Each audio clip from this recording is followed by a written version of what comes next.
We here at CinemaSins are using these clips for the purposes of parody and review. Please don't sue us, we are very much not in need of being sued. Thank you.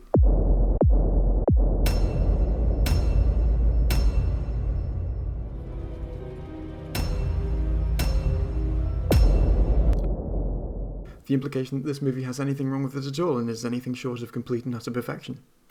How did this society so dependent on fossil fuel ultimately decide to put solar panels on something as small as a PA system? I don't think that's that unlikely. I mean, maybe solar panels would be there, maybe they wouldn't, but it doesn't seem that improbable. It certainly doesn't seem sin-worthy. Robot main character rides by multiple dead copies of himself, leaving me to wonder why this one Wall-E was left alive after all the others failed. Was it his compassion for roaches? Well, one of them's got to be the last one running, right? I mean, if they're all breaking down at some point, then there's got to be a point where only one of them is left. And this movie is about Wall-E because he's the last robot standing. Wall-E came out in 2008, by which time we had perfected TVs that didn't have liney pictures like this. Yet, however many centuries in the future this is supposed to be, here's a screen on a billboard with a liney picture. Wow, look at all these human non-robot trinkets this asshole has stored up. This worker robot seems to have just enough personality to qualify as AI, basically.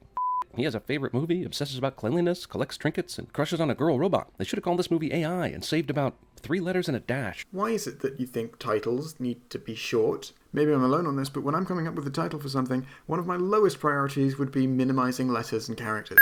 Thankfully, this plant doesn't have deep roots, or else Wall-E would have just crushed humanity's chance at a new hope. Plants differ from humans in many respects. For example, when you cut off a piece of a plant, it can normally grow it back. This includes roots and the amount of root that Wall-E could have severed with this action. Also, how is this plant growing in this fridge with no light?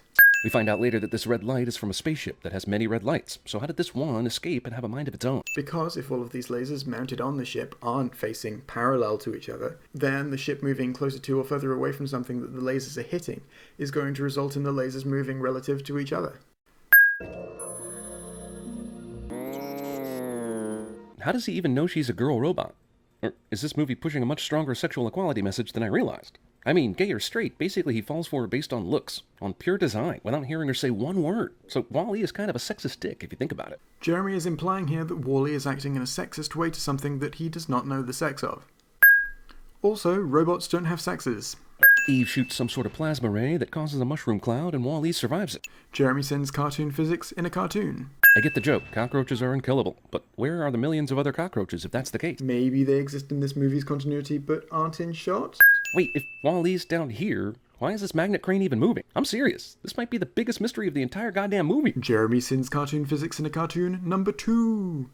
Eve would have been completely destroyed by a magnet this strong. Technology and magnets do not mix well. Magnets break technology. Roll credits. This is a sin for saying the name of the movie in the movie, but when the movie is named after the protagonist, it is hard not to say the name of the movie in the movie. There's no way on Earth, future or present, that she hit him hard enough to indent steel like this without also destroying him in the process. But whatever. Good visual gag, y'all. Jeremy sends cartoon physics in a cartoon number 3. In fact, how does this lot of fat bastards even breed? There's apparently enough sexual activity going on for this to be going on for generations, but none of these people even know how to move, much less sex each other. The mental image that sin caused. Are they saying this is how long they ran the ship? Because I don't care how good health advances got over the years, there's no way these people survive that long, unless they're constantly provided artificial hearts that can take the abuse. Is there any reason that can't be what's going on here? I mean, we have AI, city-sized ships. Can we not also have cybernetic hearts? Instead of closing the pod door and making sure he stays on the pod, Eve turns around and glides towards some unseen control panel to ensure Wall-E escapes again. Could that perhaps be the control panel that closes the door? Wait, hold up. Just give me a second. Was this ship built by the same people who built the Aurora? Because something is giving me the impression that it was. What would happen to an Earth plant exposed to space? Dr. Tyson? Oh, snap, we got him for Interstellar, not this. Well, I'm sending it then. If humans choke and freeze to death in seconds, I'm guessing regular plants suffer some serious consequences that this movie is completely glossing over. A human in a vacuum would not choke to death. They wouldn't be able to choke to death because they would have already exploded from the low pressure. And here comes the point in the movie where I itch if I don't take a sin off for how damn great this movie is. I agree. You can bet that anytime a robot is shut down or broken, a reboot or an alternative power source will revive them. Jeremy is apparently not very familiar with computers, because if he was, he would know that one of the best ways to solve a computer issue is to turn it off and on again. Having a good look at all these people that comprise the Axiom reminds me that this ship appears entirely American. Even if that's not true, I wonder how this ship handles politics. If they're all American, I imagine they'd handle politics by shouting at people they disagree at, before eventually electing a dodgy orange raisin.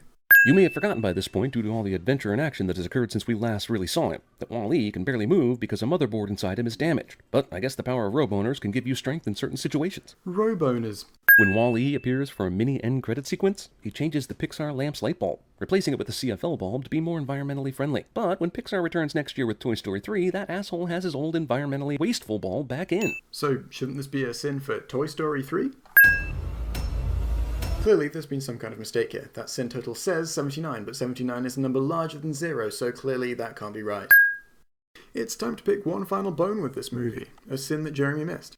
Why is it that the humans in this movie assume that when one plant is grown on Earth, it will be habitable for them again? One plant hardly seems like sufficient evidence for that. Well, that was a lot of fun. I would like to point out that I do like cinema sins, I enjoy the videos, that's why I make this content. I enjoy making the content, I enjoy watching the content that I'm making fun of, and I enjoy the content that I'm making fun of because it's making fun of things in the same way that I like to make fun of things, which is why I'm making this. If you could follow that, well done. If you'd like to see the original Sins video that I'm sitting here, you can click the annotation that's on screen. If you'd like to hear this wonderful backing music, then you can click the other annotation on screen now. And if you'd like to watch more of my Sins videos, then you can click the other annotation that's also on screen now.